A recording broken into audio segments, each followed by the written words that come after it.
Welcome back to Let's Laugh About It, the not-so-serious business podcast powered by D2CX. I'm Zoe Kahn, and I'm here to celebrate our wins, vent about our challenges, and bring the D2C and e-commerce community together. Welcome back to Let's Laugh About It with Zoe Kahn. We are reintroducing the series in 2025, and we have a special guest here, Cate. Cate, I want you, if you don't mind, tell us a little bit about what you do and then your background as well. I'm really excited. Cate is a really great CX leader. I've actually been kind of a fangirl of her for a little bit, so I'm excited that you're here and we can talk about all things CX and the laughable moments in business. Well, the fangirling is very much mutual. The first thing I said to Zoe was, "Oh my gosh, you have brown hair now." So I knew she was blonde for a long time. But my name's Cate Marques. I am the Chief Experience Officer at Terra Kaffe. We make, it's a mouthful, IoT, super automatic, bean to cup espresso machines. It's basically like a long phrase for really nice coffee machines. Mm-hmm. I've been with the company coming up on 5 years, which is bizarre. It's absolutely bizarre. I remember last year I hit my 4-year anniversary and I was like, oh, it's like my college education. But I think I've actually learned far more. No shade to college. It was great. But, startups will make you or break you for sure. So yeah, I came in. I was at the time I was the second employee and the first person in the CX world for the business. And, I really had no idea what I was coming into. It was the very beginning of COVID. The world had kind of gone to hell. I had gotten laid off from my last job because of COVID. I worked at a commercial real estate startup. And, nobody needed office space during COVID. So I was just kind of looking for anything, and I got put in touch with the founder of Terra Kaffe. We hit it off immediately. It's like, this feels a little too good to be true. I'm obviously a big coffee consumer. But, it's been like one of the gifts of my life and an absolute privilege to help build this company. So yeah, when I started, it was just me and 2 others. We were kind of doing it all ourselves. I remember, we used to fulfill everything out of our office and I'd be like hand labeling machines. And since then, we've grown so much. We're now a much larger team. I think a much different team. We've launched new products, but it's certainly been a journey. And how I got here, I look back and I honestly don't know. I was pre-law in college. I thought I was going to be a lawyer. I worked at a law firm for a few years after college, just let me get my feet wet before I go, put myself $250,000 in debt with law school. Mm-hmm. And I realized, I think pretty quickly, it was a great role, but law, not for me. It moves really slowly. Yeah. And it's, for better or for worse, I'll say I get bored easily, and I'm switched tacks. I worked at a consulting firm for a little bit and I kind of fell into startups by accident. I was working at the consulting firm. I was bored. I got my personal training certification on the side. Cool. And I was like, all right, I guess I'm going to do something in fitness. And this fitness startup reached out to me and, I thought, let me jump ship. I had just gone through some pretty significant changes in my personal life and I was ready to take a risk. I was like, all right, I lost it all. Let's rebuild it from scratch now. And, I haven't looked back. Startups are a wild, wild world, particularly in the D2C space, as I'm sure you know. And, I have a lot of friends and family. They'll tell me oh, you work in startups. It's so cool. It's so exciting. And I'm like, it is for sure, but it's not for everyone. Yeah. If you want predictability and stability and you want to know what every day looks like, it's not the move. However, if you are somebody that loves novelty and change and learning constantly, there's no better place. So that's kind of how I landed where I am. I don't think I knew what I was looking for. I knew what I was looking for in terms of a feeling. Mm-hmm. I wanted to be challenged. I wanted to learn. I wanted to kind of go into every day almost not even knowing what I would get myself into. And I found it. I honestly it's been an incredible ride. And I feel like we're only getting started. We have so many commonalities. I did the whole fitness is my personality type thing. Oh yeah. Oh, I know. Yeah. I know that for myself. Yup. It's interesting because I look back at that part of my life and I'm like, was that my personality because I was reaching for something? Yeah. And then sometimes it makes me sad because I was so focused on just appearance and bettering myself, but I just felt like I didn't have anything else, and it was like, oh yeah, right? Absolutely. No, I went through exactly that, and I look back, and I remember at that time like thinking like, oh, I wish my arm muscles more defined. Right. I wish whatever, a million different things, and oh my God. I mean, since then, like I've had 2 kids, my body's different. It happens. And I look back and I'm like, I was insane. And I think what makes me sad about it is that it was just never enough, Yeah. I was always like reaching for the next thing. And I think that's also just part of my personality. Like I'm always like, what's next? What are we doing? What's the next challenge? And I can get like hyper fixated. Yeah. And at that time, it was absolutely fitness for me. I just like went headfirst into it. I guess, there are worse things to obsess over. Yeah, for sure. Like been there, done that. But yeah, it was absolutely my entire personality. Yeah, it's interesting because there's enough challenges. Like there's such a wide like variety of, you could just walk or you could be a bodybuilder. Oh, totally. And then there's like all the science behind it. So there's enough to like challenge you and so I get it. And I think it's, definitely there could be so many worse things. But sometimes when I think back, I'm like, oh my God, I can't believe that was my whole life. Oh, totally. Whole life, whole personality. I would wake up before work every day at like 4:30 in the morning to go to the gym before work or go for like a psycho long run, be like sliding all over the ice in January in New York. But I don't know. Yeah. Yeah, it's interesting. Okay, so I wanted to tell you when I first heard about Terra Kaffe, it was from Fran from Hark, actually. Oh, interesting, I love right? Fran. Yes. Oh my gosh. Now we're huge fans of Hark and everything that they're doing. Yeah. For the listeners, Hark is a tool where you could send videos rather than it's an easy way to send videos. So you can integrate it with like any of your help desks or anything.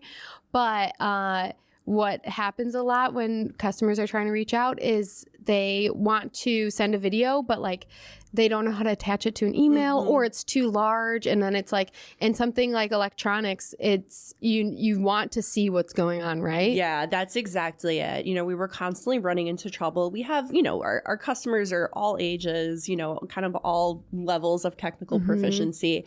And it's a complicated thing. I work in complex hardware. So customers will say like, oh, the milk function's not working. And I'm like, well, that could mean 20 different things. Right. So the visual aspect of it is huge. It just allows me and my team to get to the root of the issue so much more quickly. So when Hark kind of came on the scene, I was like, oh, wait.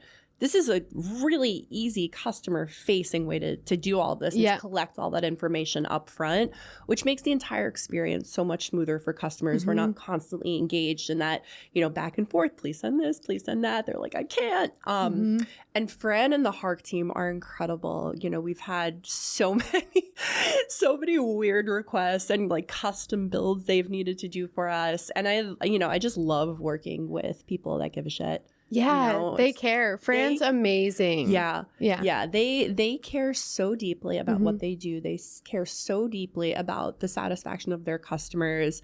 And, in all things, like I am an enthusiast in life, if I'm not excited about my life, like I'm doing and it's not like constant, right? But for the most part, and it is such a joy to work with people to feel the same way. Cause I want to nerd out. Like I am like, I have no chill whatsoever. No, I can't play it cool. I don't have like a chill bone in my body. It's so interesting with tech because so much of it is about how like great the tool is, but then like the second most important are the people behind it. Yeah. And what I'm finding is that like good tech and good people just like go hand in hand. Oh yeah, I know. We also work with Sienna AI. Obsessed with that team. Yeah. They've been incredible. It's been an absolute game changer for our tech stack and really just the way I do virtually anything. But it's the people, and it's incredible. Like you make that connection and I can then feel like, okay, I trust you, right? Software costs a lot of money. So much money, yeah. Sometimes I feel like I'm playing with Monopoly money and I'm like, oh wait, nope, this is real money. So to the extent I can allocate my budget toward good people. Yeah. it makes me feel so much better. Like that's how I felt when I was planning my wedding. You know, I really wanted to, you know, get to know all my vendors and make sure I was putting my money toward the right things. Otherwise, I feel like I have no way I can justify spending that kind of cash. Yeah, it's such a difference, and it comes down. It's the same thing with, you know, to the product level too. Because I know like Terra Kaffe, the machines, they're not cheap, right? No. Our like flagship model, our TK2 is $16.95. Yeah, it's a hefty sum. It's a big investment for most of our customers. Yep. Okay, so I don't know if this is a correct, but I think that the more money people spend, the more they expect, right? 100%. And so there's a new segment that I want to do. I don't know. I'm not like framing this right. This is like almost offensive, but like for the most part, tell me if you agree. The more money like people spend, the more level of Karen they could be. Oh God. Yeah. Yes or no? Oh God. Yes. I wish I could say no, but no, you're absolutely right. I was like thinking about like something that's, you know, when you're ordering something from Temu, you don't get to be a Karen, right? No, you accept what you get. Yeah. You get what you get. You don't get upset. It's, you know, sometimes it might be a real product. Sometimes it might not be. I just saw a TikTok where it was like she thought she was ordering a bow for her front door, and it ended up being a poster of the picture or like a linen or like a curtain. Oh no. And so it was like the door with the bow on it, and that's what you ordered. God. Yeah, but when you pay like 75 cents, you know, it's a gamble. You're gambling. Right. Maybe you'll get a bow, maybe you'll get a poster. It's so funny. Well, and whenever I talk about customers and everything, it's never to like poke fun, but it's mostly to like enlighten people about that there's like people behind the screen that you're yelling at, or you know you're talking to a real person, unless it's Sienna, but Sienna has feelings too. But do you have any funny stories of like Karens? Oh gosh, yeah. I mean, I should preface this by saying I don't mind the Karens. I kind of love the Karens. I think there's a small sick part of my brain that's like, give it to me. I'm ready. I will take it all. Like, I'd rather they yell at me than yell at my team, you know? Because I think at this point, you know, you just develop such a thick skin that it kind of rolls off me and it becomes ridiculous, you know? And I don't know. I think in my ideal world, every person, in order to like graduate to being a full adult, would have to do a rotation in retail, food service, and customer experience, and that's just what you have to do in order to be an adult in society. That clearly doesn't happen, you know. And we sell, like I said, very expensive products for the average customer. You know, most people are not buying this on a whim. They're considering it. They're doing their research. They're reading reviews. They want to make sure, you know, if they're investing a couple $1,000s in their coffee experience, that it's going to meet their sometimes absolutely impossible expectations. You know, so I remember this one guy I used to speak to with him on the phone. He would insist on calling in, which is fine. You know, some people like it old school. All good. We're here for you. And there are plastic components on the inside of the machine. Any kind of coffee machine like this is going to have plastic components. It's an unfortunate reality. And you know? Everything has plastic. Exactly. I wish it, yeah. Yeah, I wish that weren't the case, but I mean, what are you going to do, right? Could we make an all metal machine? Probably. Would it cost like 20 grand? Also probably. 20K. So this guy would call, you know, and he would want me to go through each and every component with our engineering team. And his desire was to become a beta tester for us. He wanted us to produce a completely plastic-free, metal-only machine. And he's like, but I can test it for you and you can, you know, provide it to me in response to feedback. And I won't, like, I can't even tell you how many people like come to us. They're like, I'll leave a review if you give me a machine, or, you know, I'll give you feedback if you give me a machine. And, you know, most people are pretty reasonable. They understand, like, that's a, you know, we're giving you an expensive gift. But this guy just couldn't understand that. He wanted to be escalated up the chain. He got on the phone with one point, this was a few years ago, with our founder and CEO, literally screaming about what a missed opportunity it would be for us if we didn't produce this totally one-off all metal machine. And I think, you know, it's common in probably all industries, like people, one, don't understand they're talking to real people, right? Like real people on the other side. I swear sometimes I want to like text them a photo of my dog and be like, see, look, I'm a real person. I have a dog. Or look, I'm crying because I just got my heart broken. Can we be nice today? Exactly. Right. Like you just never know what somebody's going through. Yeah. And of course, you know, that's part of our job is to show up and be able to kind of put a face on. But people also just don't understand the complexities of making products, you know, and I think that goes for all products. Like, yes, I work in particularly complex products, but every product has, you know, a detailed manufacturing system, you know, ingredients, components, you know, various types of, you know, operational logistics that go into it. And I think you can tell when somebody's never worked in this world. You know, when you tell them like certain things are just, you know, not possible unless they want to invest. You know, do you want to become an investor and give us like, you know, $2 million that would cost to produce and research and develop this all metal machine? I'll take your money. Yeah. Then we'll make it for you. Yeah, we'll make it for you. Sure. But I think too, people don't realize, and I'll tell my team this, like you catch more flies with honey, you know, I think because behind the scenes, we're still a pretty small team. We have a certain amount of flexibility in policies and processes that we want to enforce. We want to make an exception. And if somebody's cursing me out on the phone, like, nope, this is the policy, this is what's applying to you, versus somebody that is just a human and treats me like a human, I will go to the ends of the earth to ensure they have a good experience. Not that I want to necessarily punish the nasty people. We're not punishing anyone. But for the people that are coming in with kindness, I want to reward that. I want to encourage you know, more of that. So when people on my team ask me to make an exception, my first question was always like, were they nice to you? Did they treat you with respect? Because those are the people that I want to allow to like have these things that are above and beyond. Yeah, because in reality, companies actually owe you nothing really. You know, like they owe you what they promised you and what you paid for. But like there's nothing. Nobody needs to make any exceptions for you. And it's interesting in like this world today too. And you think about like the Zappos where it's like customers always right, and like the unlimited return policy, and it's interesting to see it evolve. I think it was 2 years ago I actually went to like a returns conference. It was interesting, all about returns. Fascinating. A whole conference all about returns. And I spoke on like turning returns into returning customers type thing, like win back and all of that. But the sentiment of the conference was so interesting because they were talking about how, you know, like the returns policies and the expectations out of consumers today is like very damaging to business because customers, like people don't understand that it's like not free.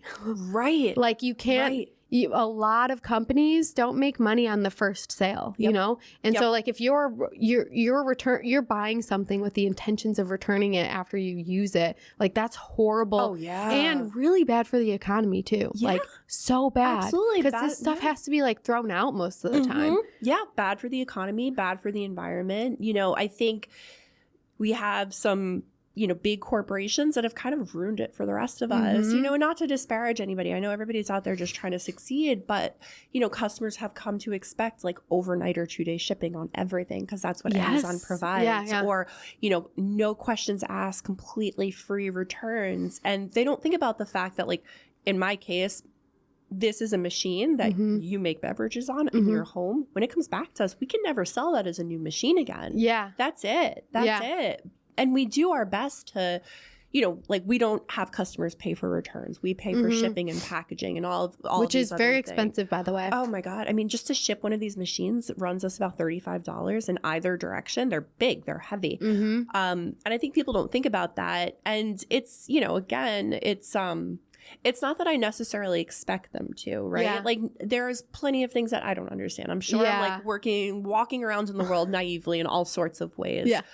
But to attack the person on the other side of it, you know, make personal, I've been cursed out, like things that I have a pretty filthy mouth, but like things that I will not repeat, you know? And it's just, it's a really interesting kind of spread of humanity Yeah. you get to see in this world. You know, Yeah. we see all parts of the human spectrum of behavior. Because on the other end, you get the most like lovely, amazing people Yes. that they'll tell you you change their life by giving them better coffee and things like that. Yeah, I still remember we had this one customer, Adrian, and she went on a trip with her now husband to Italy. And she sent us a package of like Italian chocolate and Italian coffee beans. Like she sent it to our office. And this wasn't like a friends and family. This was just a regular customer. Yeah. She said, but you've made my morning so much better. I want to do something for you. And I'm like, are you kidding? That is so sweet. But that's the customer. Like, I'll do anything for her. Yeah. You want a free machine? Yes. You know? You get the metal or the plastic like Yeah, machine. yeah. Ma'am. Exactly.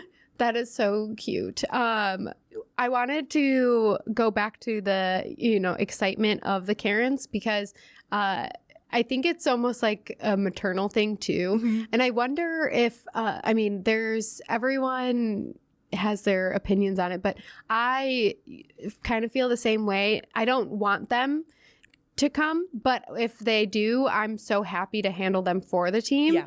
And one company I worked for, I actually they would have a hard customer and they'd be like, Zoe, can you help? And when you call them, could you FaceTime me so I could listen? Wow. Because it was so satisfying to just like have me tell them basically the same thing that the agent is telling them or whatever. Oh yeah. And people, they're keyboard warriors, like thumb warriors, but as soon as you get them on the phone, and what my favorite thing to do is read back, hey, you sent this email and you said X, Y, and Z. I wanted to clear up any miscommunication or, it actually, I just wanted to let you know it really upset, our, customer service agent. Like it was not, if you continue to, speak this way, we don't have to help you. Yep. So, but we want to help you and we can help you. It's just that we can't help you in the exact way that you want. Yep. So like, do you want to be helped or not? Right, exactly. And I would prefer there not be any Karens, but there are always going to be. And I'd rather them come to me than do exactly what you said, like go be keyboard warriors. Like come to me. Don't go post on Facebook. Don't go post on Reddit. Don't go post a nasty review. Like I want your anger. I also want the feedback. Yes. Like as much as I love when people tell me how much they love their espresso machine, that's, and that feels really good. I want the feedback. It's how we improve the way that we operate. We have got this flywheel between community and product where we're constantly feeding information and feedback to our engineering team. But to your point about the team, I've been in this world for a long time. I think, I've handled a lot. And I'm fiercely protective of my team. My founder was telling me the other day, he said, I have never met anybody that advocates for their team as much as you do. And I was like, I'm going to take that as a compliment, even though I know I'm a thorn in your side with this. Yes. I'm okay with that. Yeah. But there's something so satisfying about getting somebody on the phone and they're yelling, they're doing whatever. And then there's like that moment, that moment where you're like, wait, I can turn this. I can turn this around. It's so nice. Yeah. So cool to turn it around. It is. And it doesn't always work. And sometimes people are just going to be unhappy, but there's got to be a line in the sand. Like if you are speaking abusively to my team, we don't have to help you. And I've told people that, and I kind of I don't love sending those emails. I don't love having to, but it's empowering, I think, and I give a lot of credit to our founder for just making this okay, but telling people like, hey, if you cannot stop with abusive language, we're no longer going to be able to communicate with you. We're so happy to talk with you and work this out, but it needs to come from a place of mutual respect. Yeah. Yeah. Do you guys have a policy written on your site for what do they call it? Like something like this? We had to do it at one of my companies because there's just like so many people, but we had like in our terms and conditions, like you have to speak if you don't, communicate respectfully, we don't need to help you and we won't help you. And we put it in our terms and conditions and we would reference it. Yes. Oh my gosh. No, we don't do that. But now I know what I'm doing after. Yeah. Right after That's brilliant. And nobody's ever going to read the terms and conditions ahead of time. But it helps to have something to point back to say like, hey, by the way, when you purchased with us, you agreed to treat us like people. Yeah. And it's not a crazy thing to ask of people or whatever. So you wouldn't think, right? Yeah, you wouldn't think.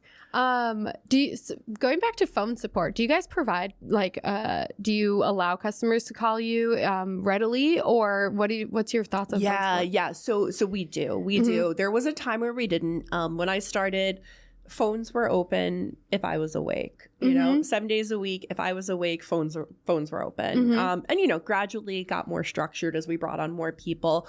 For a little while, we actually had to close phones. It's just phones are great, but they're very inefficient. And in my experience, like it's the hardest thing to scale, especially at the time. We were doing it all in house. So we did have to temporarily close phones. We have reopened them. Just our customers they like phones. It's useful for us to just be able to chat live and try things in real time. But it's a very challenging channel in my opinion. So challenging. Especially because it's with what we have with totally open phone lines. You don't know what you're going to get. Phone's ringing. There's no here's the summary. It could be anything. Yep. You have to have. I think that the phone support agents need to be the premium, because they don't know what they're going to expect. Exactly. And they have to have thick skin. Yes. Because you also don't know what you're going to expect as far as what the question is going to be or the inquiry, but also the mood of That's exactly it. I used to work with a woman on my team named Madison, and one of the things she said to me in her initial interview in 2020 stuck with me. She said, you always have to handle the emotional problem before you can handle the practical problem. And it's absolutely true. Right now, the majority of our team's actually based in the Dominican Republic. We work with a BPO called Terra. And our team there is incredible. First of all, they're not operating in their first language. I'm over here, an ignorant American. I speak 1.5 languages. Yeah. I feel like I barely speak English some days. They're not operating in their first language. Yeah. They have this incredible knowledge of very complex machines. And on top of that, they're dealing with whatever emotions that customer's woken up with today. It's incredible. And I feel like, I've done a lot of phone support work. It's at the end of the day, you're exhausted. You're I need to shut my brain off. So much emotion. Yeah. And just call after call. Yep. So I actually used to be very anti-phones, but a little bit hypocritical because I love calling companies because I just want to get it over with. Yeah. And if me personally, if I email a company about a problem, I send the email, I'm gonna forget that it's so hard to keep up with your personal email when you have your work email and so I will, by the time I realize they responded and have a answer for me, I'm past my return policy and stuff. So I'm always so impressed by these customers who get back. You have a question, you need to ask them a question. You can't solve it in a one touch, and they get back because I'm not that type of customer. Oh, no. I will lose it. Oh yeah, 100%. I'm dealing with this right now with a fan, like a ceiling fan, and it was humming, right? No big deal. But I completely forgot to respond to their email until you just reminded me that's in my inbox from 4 days ago. Yeah. But then we're trying to get our resolution time down, and we in our world we're thinking about it all day for our company, but it's just not reality. Yeah. And phones can be so inefficient but so efficient at the same time. That's exactly it. Yeah. You can solve it right there and never need to talk to the customer again if you don't. Right. I had really mixed opinions on phones. When we disabled them, I think it's absolutely what made sense for us, I think, at the time. But then when it was time to bring them back, customers were asking us to bring them back, and I get that, and at the end of the day, we want to meet our customers wherever they are.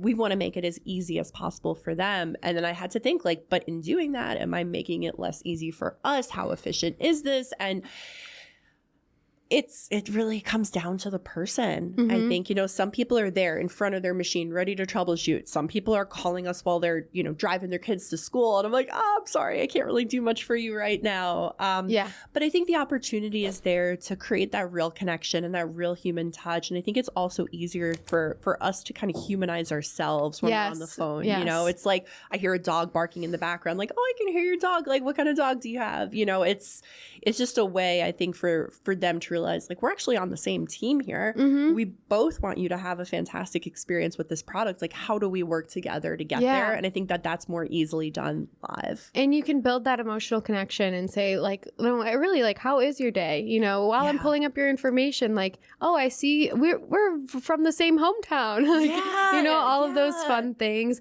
I love phones now, like, love. My last team, we actually scaled. We almost had 90 phone agents. Wow. It was insane. Oh my gosh, that's a lot. It was insane. So many phone calls, technical, like mechanical things, because it was hearing aids. And so ironic. So many people who can't hear calling to, you'd think they'd want to email, but they can't because or not that they can't, but they're not as like tech savvy. Yeah. And a lot of them are lonely. They just want to talk, and which is also unrealistic because there's 30 people waiting in the queue at every moment. It was very, very challenging. Like the most challenging thing I've ever done. Especially because I had to figure out offshore. And I was gonna ask. Mm-hmm. Yeah. So most of the team was in the Philippines, and it's actually cool because I had experimented with outsourcing to the Philippines through BPOs, and I haven't tried Horatio, but I've tried like probably over 10 BPOs. Wow. And just to be fair, this like phone support and the need to know what you're talking about, and like it requires so many skills. So it's like no wonder why like so many of the BPOs didn't work out, because a lot of them are tech, or they're like text based, and so their email, chat, and not a lot of like strong phone BPOs. But so I got so fed up that I was like, you know what? I'm going to do this, and I'm going to figure it out on my own. And I started hiring internally for my agency because I wanted to see if I could, like, if I trained like the agents from day one, the way like I do things in CX, like what would happen rather than going through a BPO and like they make all these promises. And again, I'm just speaking in general from like a numbers game of trying different BPOs. Sure. But they give you, they say like, yeah, this person has experience here, and they get leadership training and all of this stuff. And then like I realized that like them saying they have experience with something either a lot of times is not true, or the experiences they've been in the platform before. And onshore or offshore, I don't care what, if you say you've had experience with a tech tool, it's like, what does that mean? Right. So it was really cool this last year. I like really figured it out. And now I'm like, I don't know if I ever want to hire onshore, because they're like the way we figured it out with the training and the furthering their like education in customer experience and like how to use the tools and empowering them. And like now that we have like basically all, and we're in charge of all of their like training and everything, and they're just like making sure they're taken care of on a personal level.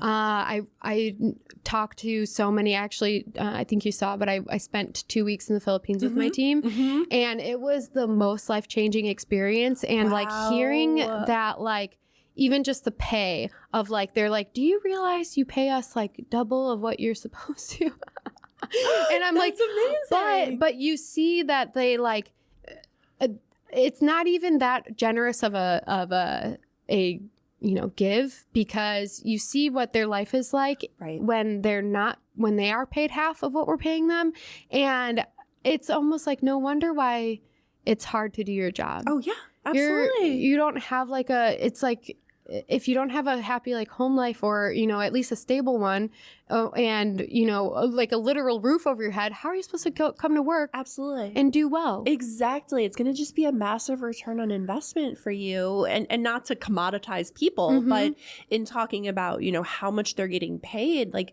you're going to ensure way less turnover. You're not going to have to incur the costs of training over again. I mean, just like the time and energy it takes to recruit and train and onboard and monitor and QA, it's like, no, I'd rather just keep this team. Yeah. Yeah. Absolutely. Yeah. And we're the same way too. Like when I was making like 30K, I was miserable and I hated my job. Yep. When I'm now like making more, I'm like, oh, life's not too bad. Right. We're the same way. Because generosity begets generosity. It goes both ways. Absolutely.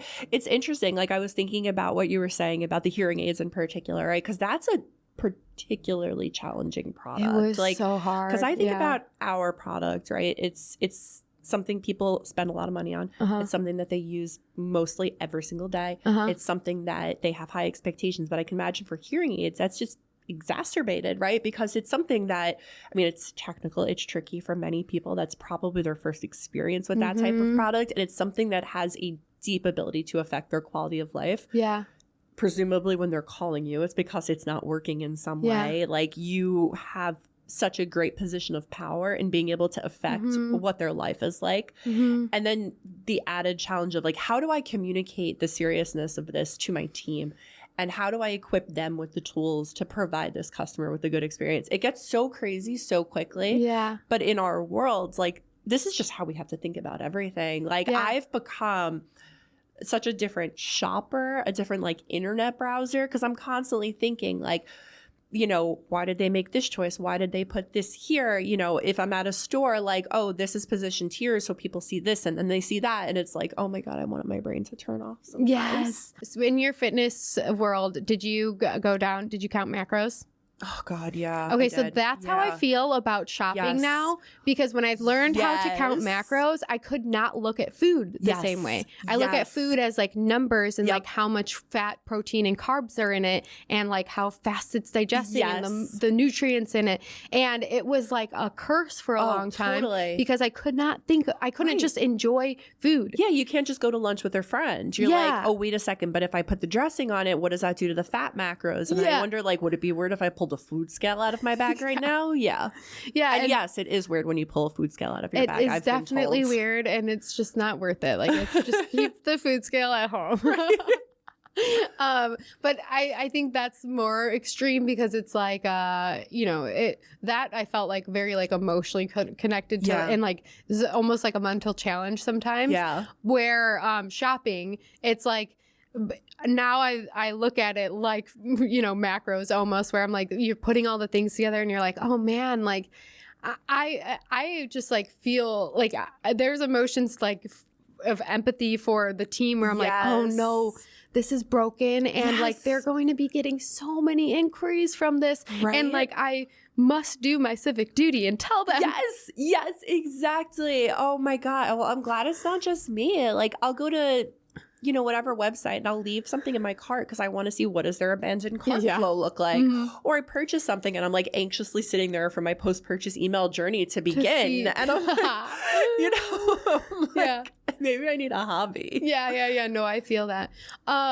What phone platform do you use? iOS. Oh, I'm sorry, you're not talking about me personally. You're talking about for work. We use AirCall. Okay, use AirCall I'm too. like, wait, what? Do people still use Android? No, iOS. No, that's AirCall. So funny. I used AirCall at like large scale too, and I actually just decided because a lot of like phone was very like ignored for a long time, and now I really think 2025 like phones are coming back and it's just getting accepted. So I just switched everything to Gorgias phone because they did like a big update to it. Yeah. And before I did not like there was just like not enough. It was just very simple, Yeah. And now it's like it has like your dashboard, and I'm like, it's so nice to have it all in one place. That's the dream. It's so nice. That's the dream. Yeah. Yeah. We are on customer for our CRM, and I have very mixed feelings about it. For, I don't know, reasons I can not or can get into. But I know they are trying to launch voice. Yeah. But it's not. It's a hard thing. It's hard. It's really hard. And I'm kind of waiting too to see like what is generative AI going to do to voice? Because, you know, I know there are like AI enabled phone platforms out there, but it's still very much built on kind of decision tree logic. I'm like, wait a second. Yeah. Like, when are we going to get to the truly generative spot? Because that is going to be like earth shattering to me. I also just started using Flip AI.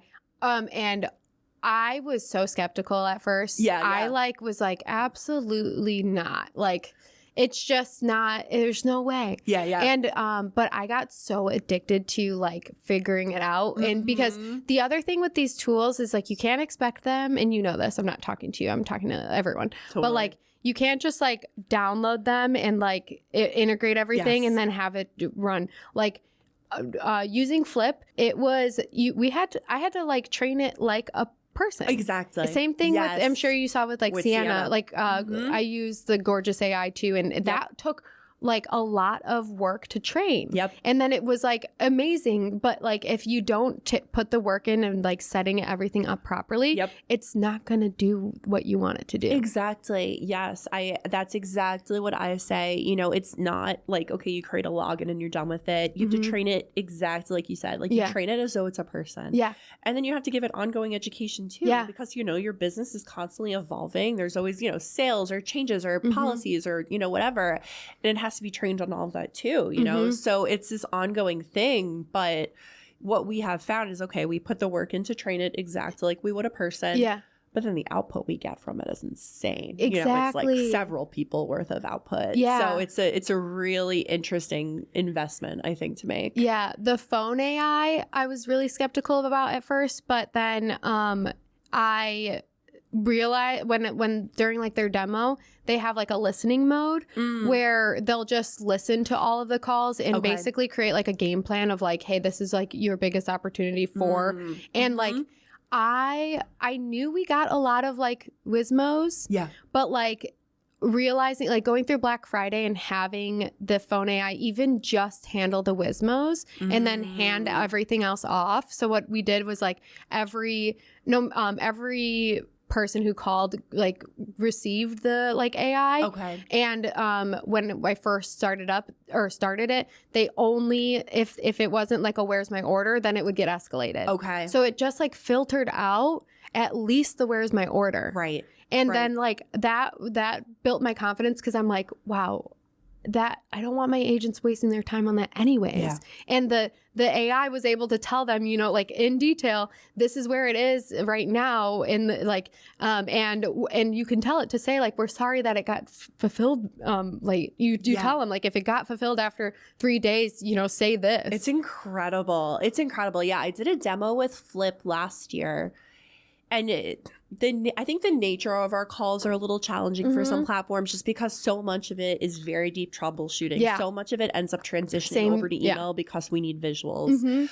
But it's definitely not off the table for us. I mean, nothing's ever off the table. Like, part of our job is to just stay on top of what's coming out and all of the changes, because we are in a wild world right now. Things are changing so rapidly. So that's like, I think that's the biggest area that I'm excited to see, you know, additional innovation in. Yeah, I'm excited for putting everything into one platform as much as I can. I was like really, really excited to see. I was also very skeptical of Gorgias Phone, because before it really was just so simple. But then I'm like, oh my gosh, this is so nice, because I can literally like look at like the email and the phone, and it's in the same place, and it's got the queue, and it's like everything. It's got all the analytics that I need. Because that's the other thing. Aircall has so many analytics.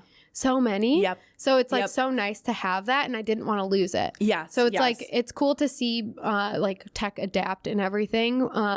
But yeah, tech is like such an interesting part of like customer experience that I too didn't think I was going to be like in D2C customer experience, e-commerce. I accidentally ended up here. But I'm so happy I did, because it's so challenging, like you said. Challenging, and there's always something going on. There's always something going on. There's always something to learn. You are learning how humans interact on a mass scale, which is particularly interesting with technology, right? Like, you can see how whatever you're using, say it's Sienna AI, like how is this going to be received by literally thousands of people? You know, it's just like you have front row seats to the evolution of humanity. It's so cool. Yeah. And it's cool too. I've been like leveraging GPT more too, and like just like exporting tickets and asking it to analyze things for me, and like it's so cool. But yeah, it's like such an interesting world. That's my dream though. That's my dream. I have to put it out into the ether. This is my dream. So whatever CRM you use, you have a ton of customer data. You have all of the context of everything that's happening. And I feel like it's a race right now between several different platforms to be able to analyze it using AI. Yes. You know, truly. Like, and I want to be able to talk to it the same way I talk to ChatGPT and say, hey, look at everything from this month. How many people were talking about, you know, wanting hotter drinks? Because of course, you know, we can do all the work up front to tag and to categorize, but even like if you go the extra step and like survey your customers, but it's like, why do that when we have all of the information here? We have all of it. Yeah. I need the platform that I can just very conversationally ask, like, what are people talking about? That's actually, that's my dream. Somebody asked me yesterday what I'm most excited for in like the evolution of it, and that it's the similar. I was calling it like auto QA, not in the way where, yes, you can QA like how your agents are doing, but auto QA the tickets.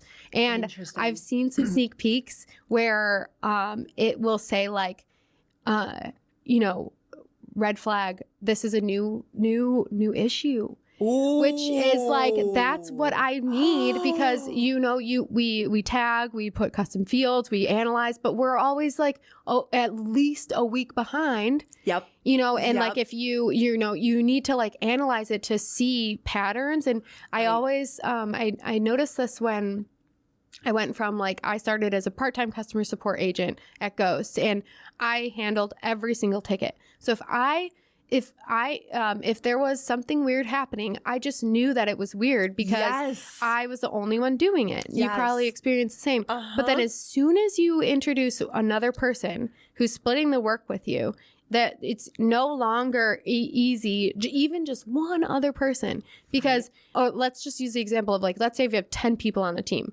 and each of these 10 people get this one-off issue, but there's 10 of these issues, but each person gets one of those. You don't flag it as like, holy shit, there's this huge problem. Right. Yeah. Yes. So I am so excited, and it's like I've seen some, I'll have to tell you off camera, but like I've seen some like really cool things with exactly that, because it's all there and it can be analyzed. Yes. And I also, I actually use Sienna for one client, and I'm not as familiar with it, but I got really hyper fixated on, with Gorgias AI, as much as when you build out like the help center that's like customer facing, it trains, it is multi-purposeful, because that also trains the AI. Yes. And so I was like, it was so cool to be able to be like, oh, the AI messed this up. But this is such a simple thing. I thought we had this in our FAQ, our help center, but we don't. So now I can like train the AI to do this. Totally. And the AI told me, you know, like the AI got a bad CSAT because I didn't train it right. But then also, this isn't information on our site readily available for customers. So I'm going to go update that. And so I could deflect tickets and then also train the AI. And I'm like, it's incredible, this right? is amazing. It's mind-blowing. And it just like provides this area for exponential growth. Yeah. Yeah, I know. It's one of the things I love about Sienna. Like, you can train it in so many different ways. One of the ways is our help desk. So we just give it the URL. It goes and learns all that. But what I like is that I can talk to it on the back end. I can ask it, like, why did you say this? And it'll say, well, I got this information from here and here. Brilliant. Yeah, and you're like, oh, well, that's wrong. I better go update that. Right? Like, oh, shoot, I forgot to update that It one. is so hard to keep it all updated. There's also a tool. Have you ever used Guru? No. It's like a place where you can house all of your like training and like resources, which is something too that I think that help desks will get to. Interesting. I actually used a help desk that I wouldn't go back to, but it was nice because they did have like a place for like internal, you know, like whatever. But Guru, it'll remind you, it'll like send you reminders that like this article is 3 months old, 6 months old. Is it still accurate? Do you need to like, and yeah, so like I have been like playing around with that and then another tool called Traineal. Okay. Because it's so hard to keep all of that. Like one, the most important thing is to keep like the customer facing stuff updated. That's hard in itself. But then two, like keeping the SOPs updated when something's, it's like things are always changing, all the text changing, the company's changing. Yep. It's so hard. It's so hard. We just have massive Notion pages. Love Notion. Everything. Yeah,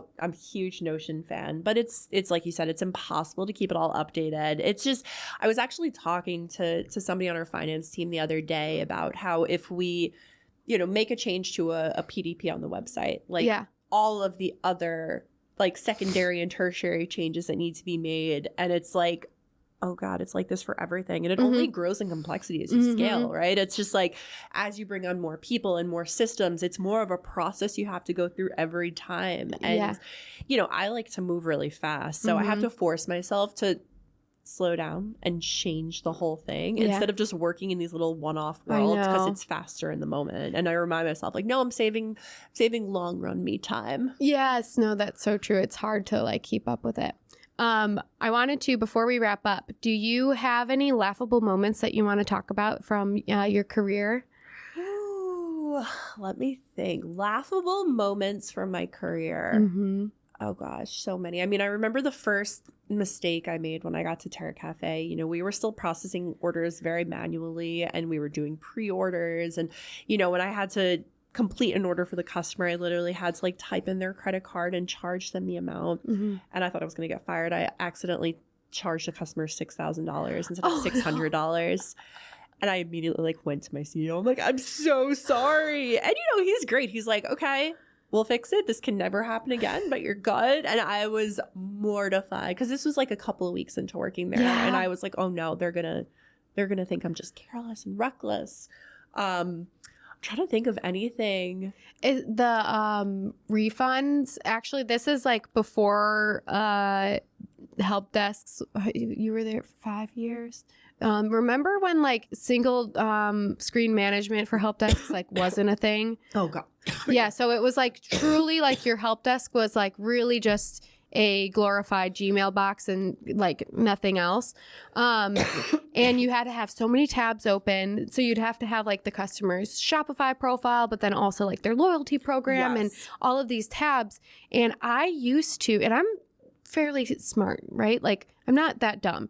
I used to make mistakes all the time where I would refund the wrong customer. Oh God. And that is like so hard. Not like every single day, but it was like I did it a couple times. Oh yeah. And that's like the hardest thing to like, because you've already sent the customer the product and now you've refunded them. Now you have to go back to them and explain, hey, sorry, I refunded you. I know you already have the product, but do you mind paying for it again? Right. I'll send you an invoice. I swear this isn't a scam. Oh like, God. Yes. Yep. I've done that. Yeah. It's just, inevitable, I think. Yeah. Some of it. Inevitable. Everything's inevitable. Do you have any preferred, I want to make sure the listeners can find you. Do you have any preferred social media or any places at the... Yeah, for sure. LinkedIn, Cate Marques, Cate with a C. Can you spell Marques for them? Yeah, absolutely. It's Marques. And my Instagram is very boring. It's like pictures of my kids. Marques Cate. Cute. I highly suggest following her on LinkedIn at the very least. I need to follow you on Instagram because I'd love to see your kids. Yeah, thank you. Thank you. Well, thank you for coming. This has been such a pleasure. This went by like way too fast. Yeah. Oh my God, no, we could nerd out over the stuff all day. Yeah, and now we're probably going to nerd off offline because that's just like what we do. Absolutely. I'm going to put all of Cate's information in the show notes as well, so it's easy to find her, and then we'll catch you next time. Thank you so much for having me. Thank you. Bye. You know what to do. Like, comment, subscribe, and catch us in the next episode. And thank you for listening.